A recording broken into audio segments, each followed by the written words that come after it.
are welcome to Anchor Network, where you get first-hand information about things happening around you. And I appreciate every one of you who are subscribed to this channel. And if you have not subscribed, please press the red button and make sure you press the bell icon, because if you don't press the bell icon, you will not be notified anytime we post news, because we want you to get the news as soon as they come, as fast as they come. So press the bell icon so that you'll be notified anytime. The news we have for you now, you'll be glad that you are aware of it. Stay tuned. The legal defeat for Oshiomhole's automatic ticket by Nahala Mad Zaga. He rewarded the losers with automatic tickets at the expense of those who won their primaries. The defeat of Senator David Umaru at the Supreme Court and the declaration of Sani Musa as the validly and legitimately elected candidate for Niger East senatorial election is a blow to impunity and arrogance. The will of the people should decide the winner. The party chairman has no power to supplant the will of the people for selfish reasons. Impunity has its limits. Thank God we have the judiciary to check the excesses of power-drunk leaders who think their will is superior to the will of the people. Recall that a lot of people have really come out to say one or two things about this same chairman, Adams Oshiomhole. They said many things, different people with their submission concerning what Oshiomhole has been doing. But up until now, we still have a lot of revelations that are being made, and Supreme Court is still in the business of trying to trash out those that have really gotten power when they are not supposed to. These are the submissions of those people who have talked one or two things about Oshiomhole. Femi Aribisala wrote a comprehensive article concerning Oshiomhole. Adams Oshiomhole may not be a card-carrying member of the PDP. As a matter of fact, he is the national chairman of the ruling APC. Nevertheless, he has been a major blessing to the PDP and a systematic liability to the APC. If one did not know any better, you might conclude that Oshiomhole is a PDP plant in the APC. So counterproductive have been the activities of the APC national chairman to the fortunes of his party. Case against Oshiomhole. Oshiomhole's subversion of APC interests has reached the point where his second in command, Senator Lawal Shaibu, the deputy national chairman of the party, is now calling for his resignation. In a letter to Oshiomhole leaked to the public, he said, "We had 23 states in 2015, but after 2019 elections, we lost 7 states. We also had 60 senators in 2015. At the end of the elections, we now end up with 57 senators in 2019. You were not brought in to lose the election. It is absolutely unacceptable." He is not alone in this position within the APC. Former national chairman of the party, John Odige Oyegun, says Oshiomhole engages his mouth before engaging his mind. So he offends party members. Oshiomhole is degrading and demarketing the party rather than seeking to bring more people on board. He is chasing people out of the party with his Agberu style of engagement. The governor of Ogun State, Senator Ibikunle Amosun, says Oshiomhole lacks respect for truth and decency. The former governor of Old Sokoto State, Yahaya Abdulkarim, said if Oshiomhole does not quit, the APC will be dead by 2023. Other governors, such as former Governor Rochas Okorocha of Imo and Governor Nasir El-Rufai of Kaduna, also want to see the back of Oshiomhole. Indeed, at one junction, it was reported that as many as 15 of the 21 APC governors collected signatures for his removal. The immediate past Minister of Communications, Adebayo Shitu, says with Oshiomhole, APC would go down by the time President Muhammadu Buhari finishes his second term. Oshiomhole is full of himself. He has an ego problem and wants to dominate every environment. Democracy is not like that. Abrasive style. Oshiomhole's gragra style of leadership means he specializes in insulting and aggravating everybody. Within the APC, he sees his job as part of a village master, authorized to whip others into line. This makes him very divisive. Indeed, he is like a bull in a china shop. His overbearing manner knows no bounds. During President Buhari's recent inauguration, Oshiomhole forgot that he is not a member of the government, but only a member of the ruling party. He arrogated himself into a position of honor among the members of the military brass at Eagle Square. only to be embarrassed by the commander of the brigade of guards, who had to ask him to leave the place. Because he loves to hear the sounds of his own voice, Oshiomhole often puts his foot in his mouth.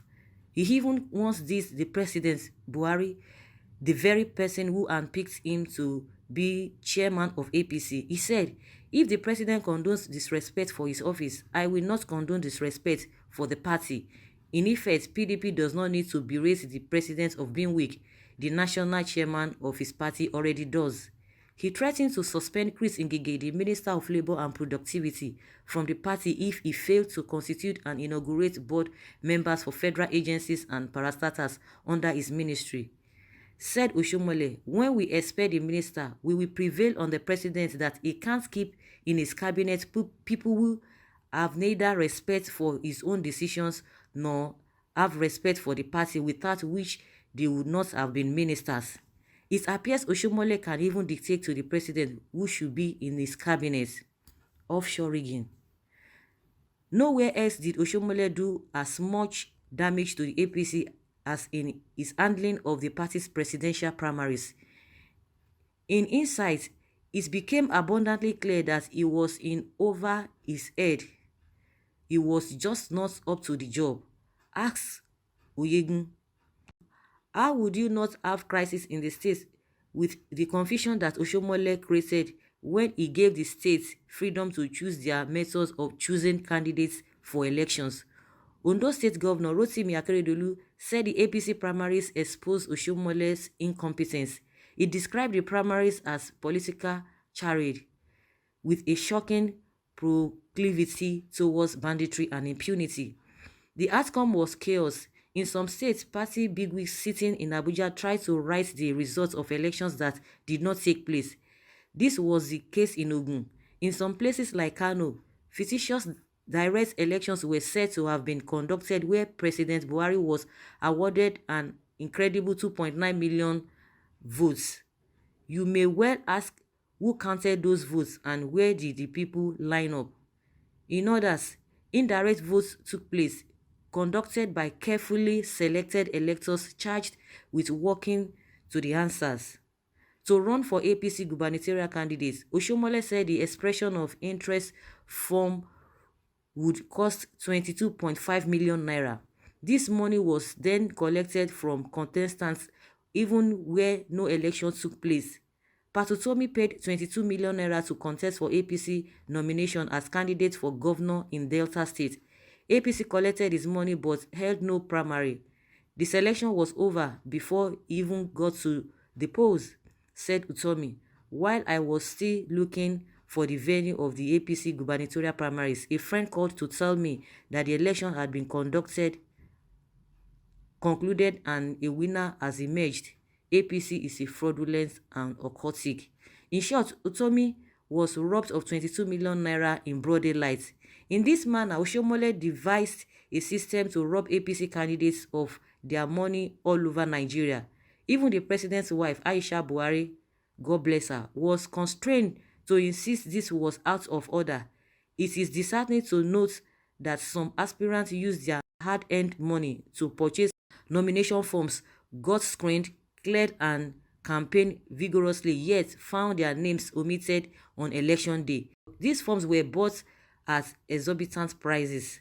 To ensure that Buhari had no opposition, Oshiomhole fixed the nomination papers for the APC presidential candidates at a whopping 45 million naira. By implication, only those who had 45 million naira to burn would be foolish enough to challenge the president.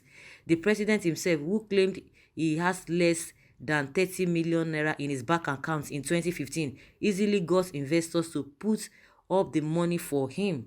As a result, other presidential aspirants in the APC called for Oshiomhole's resignation. Alhaji Mumakai Unaga and Dr. S.K. Ogbonia put out a statement that Oshiomhole deliberately hiked the prices of nomination forms to scare genuine Nigerians with burning desire to salvage the nation economy. Is gradually destroying the party to pave way for the People's Democratic Party. He imposed party executives as well as candidates in the various constituents against the wishes of the party. Legislative overreach. Even though he is not a legislator and his authority as party chairman does not extend to the National Assembly, Oshiomhole announced that the APC would not allow any PDP senator to be appointed as committee chairman in the Senate, except where statutorily required. This muddled the waters against the APC in the struggle for ensuring the party maintains legislative supremacy in Buhari's second term. Oshiomhole's broadside runs against the grains of long-standing legislative practice. He does not seem to understand that Nigeria is not running a parliamentary system of government where legislators are answerable to their parties and can be whipped into voting one way or the other.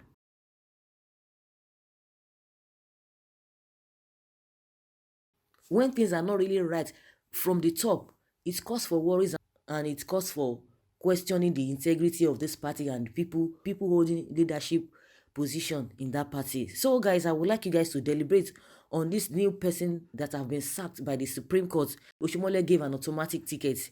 Let us dissect it and learn from each other. Thank you very much. Bye.